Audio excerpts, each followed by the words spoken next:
স্বাগত জানাচ্ছি আন্তর্জাতিক সংবাদে। শুরুতেই সংবাদ শিরোনাম, পরে বিস্তারিত। এবার ইসরায়েলের সামরিক লক্ষ্যবস্তুতে হামলা চালিয়েছে হুতি। আরও জানিয়ে দেব আল আকসা দখলের হুমকি ইসরায়েলি প্রতিরক্ষামন্ত্রীর। এদিকে ইয়েমেন উপকূলে শরণার্থী বোঝাই নৌকাডুবি 54টি লাশ উদ্ধার। সর্বশেষ জানিয়ে দেব ইউক্রেনে একদিনে 1250 জন সেনা নিহত দাবি রাশিয়ার। এতক্ষণ শুনছিলেন সংবাদ শিরোনাম, এবার বিস্তারিত।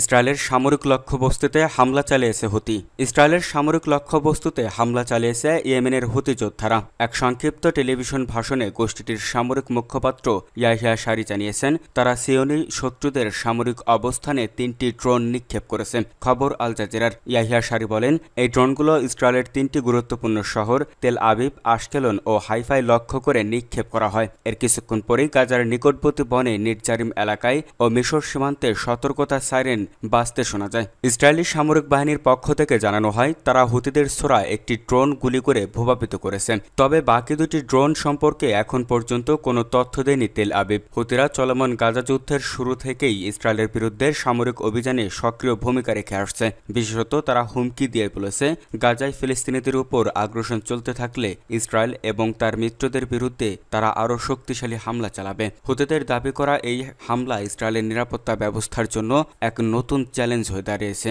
কারণ ইয়েমেন থেকে সরাসরি ইসরায়েলের অভ্যন্তরে ড্রোন পৌঁছানোর ঘটনা খুবই স্পর্শকাতর। তবে ইসরায়েলি সেনাবাহিনী এখনও পুরোপুরি নিশ্চিত নয় যে হুতিদের দাবি করা 3টি ড্রোনই লক্ষ্যবস্তুতে পৌঁছেছিল কিনা। আল আকসা দখলের হুমকি ইসরায়েলি প্রতিরক্ষামন্ত্রীর। আল আকসা মসজিদ ও পশ্চিম তীর পুরোপুরি দখলের হুমকি দিয়েছেন দখলদার ইসরায়েলের প্রতিরক্ষামন্ত্রী ইসরায়েল কাটুস। এছাড়া জেরুজালেমে পূর্ণ দখলদারিত্ব আরোপ করা হবে বলেও হুমকি দেন তিনি। গত রোববার 3 আগস্ট সামাজিক যোগাযোগ মাধ্যম এক্সরে এক পোস্টে ইসরায়েল কাটুস লেখেন, তিশা বাআভের দিন দ্বিতীয় টেম্পল ধ্বংসের 2000 বছর পর পশ্চিম দেওয়াল এবং টেম্পল মাউন্ট আল আকসা আবারও ইসরায়েলের পূর্ণ নিয়ন্ত্রণের মধ্যে এসেছে। তিনি লেখেন, ইসরায়েলকে ঘৃণাকারীরা আমাদের বিরুদ্ধে বিভিন্ন ব্যবস্থা নেওয়া এবং বিক্ষোভ অব্যাহত রেখেছে এবং আমরা জেরুজালেম, পশ্চিম দেওয়াল এবং আল আকসা মসজিদে আমাদের পূর্ণ নিয়ন্ত্রণ আরও শক্তিশালী করে যাব। তিনি আরও জানান, তিনি পশ্চিম প্রাচীরে গিয়েছিলেন। সেখানে জিম্বি ইসরায়েল সেনা ও ইসরায়েলিদের নিরাপত্তা ও হামাসের পরাজয়ের জন্য প্রার্থনা করেছেন। এর আগে গত রোববার আল আকসা প্রাঙ্গণে প্রার্থনা করেন ইসরায়েলের জাতীয় নিরাপত্তা মন্ত্রী ইতামার বেন গভির। আল আকসায় ইহুদিদের প্রার্থনা নিষিদ্ধ সত্ত্বেও এই কাজ করায় কঠোর নিন্দা জানিয়েছে সৌদি আরব। এক বিবৃতিতে বলেছে, আল আকসা মসজিদে ইসরায়েলি দখলদার সরকারের কর্মকর্তাদের বারবার উস্কানিমূলক কর্মকাণ্ডের কঠোর নিন্দা জানাচ্ছে সৌদি আরব। এ ধরনের কর্মকাণ্ড এই অঞ্চলে উত্তেজনা উস্কে দেবে। সূত্র টাইমস অফ ইসরায়েল। ইয়েমেন উপকূলে শরণার্থী বোঝাই নৌকাডুবি 54টি লাশ উদ্ধার। ইয়েমেন উপকূলে নৌকাডুবিতে কমপক্ষে 54টি শরণার্থী ও অভিবাসন প্রত্যাশীর মৃত্যু হয়েছে। এই ঘটনায় নিখোঁজ রয়েছেন অনেকে। দেশটির দক্ষিণে অবস্থিত আবিয়ান প্রদেশের স্বাস্থ্য দপ্তর এই তথ্য জানিয়েছে। খবর আল জাজিরার। জাঞ্জিবারের স্বাস্থ্য দপ্তরের পরিচালক আব্দুল কাদের বাজালিম রোববার জানান, উদ্ধারকারী দল সমুদ্র সৈকত ও আশপাশের এলাকা থেকে 54টি লাশ উদ্ধার করেছে।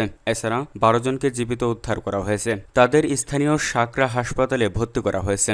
গত শনিবার সন্ধ্যায় আবিয়ান প্রদেশের সাকরা উপকূলে আরব সাগরে প্রচণ্ড ঝড়ো হাওয়ার কবলে পড়ে নৌকাটি উল্টে যায়। নৌকাটিতে প্রায় 150 জন আরোহী ছিলেন, তাদের বেশিরভাগই ইথিওপিয়ার নাগরিক। বাজামিল জানান, শহরের নিকটবর্তী একটি এলাকায় নিহত ব্যক্তিদের দাফনের প্রস্তুতি নেওয়া হচ্ছে। দুর্যোগপূর্ণ আবহাওয়ার মধ্যেও উদ্ধার অভিযান চলছে। অভিবাসী ও শরণার্থীরা ইয়েমেন ও হর্ন অব আফ্রিকার দেশগুলোর মধ্যে নৌপথ ব্যবহার করে থাকেন, যদিও এটি অত্যন্ত বিপজ্জনক পথ হিসেবে পরিচিত।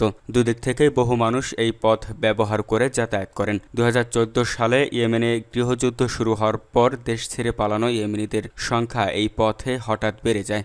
2022 সালের এপ্রিল মাসে হুতি বিদ্রোহী ও সরকারি বাহিনীর মধ্যে একটি যুদ্ধবিরতি চুক্তি হয়। ফলে সহিংসতা কিছুটা হ্রাস পায় এবং দীর্ঘদিনের চলমান মানবিক সংকট কিছুটা হলেও কমে আসে। অন্যদিকে আফ্রিকার সংঘাতপূর্ণ দেশ, বিশেষ করে সোমালিয়া ও ইথিওপিয়া থেকে পালিয়ে আসা অনেকেই আশ্রয়ের সন্ধানে ইয়েমেনে যেতে চান। অনেকে ইয়েমেনের হয়ে আরও উন্নত উপসাগরীয় দেশগুলোর দিকে যেতে চান। জাতিসংঘের আন্তর্জাতিক অভিবাসন সংস্থা IOM এই রুটটিকে বিশ্বের সবচেয়ে ব্যস্ত ও বিপজ্জনক অভিবাসন রুটগুলোর একটি হিসেবে উল্লেখ করেছে। ইয়েমেনে যাওয়ার জন্য লোহিত সাগর কিংবা এডেন উপসাগর পার হতে বিপজ্জনক ও জীর্ণাকীর্ণ নৌকায় করে মানুষকে নিয়ে যায় পাচারকারীরা। এসব যাত্রা প্রায় প্রাণঘাতী হয়ে ওঠে।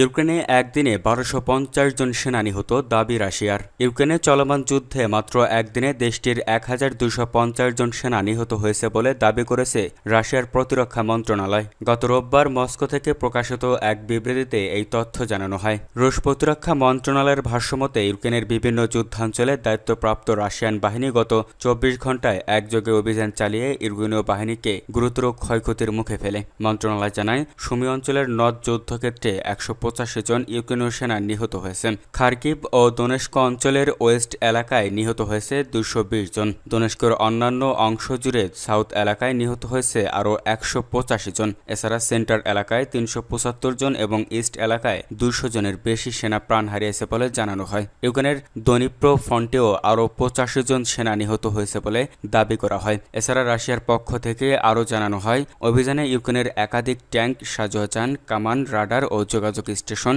গোলাবারুদ গুদাম এবং মার্কিন ও ইসরায়েলি প্রযুক্তি সম্পন্ন সামরিক সরঞ্জাম ধ্বংস করা হয়েছে।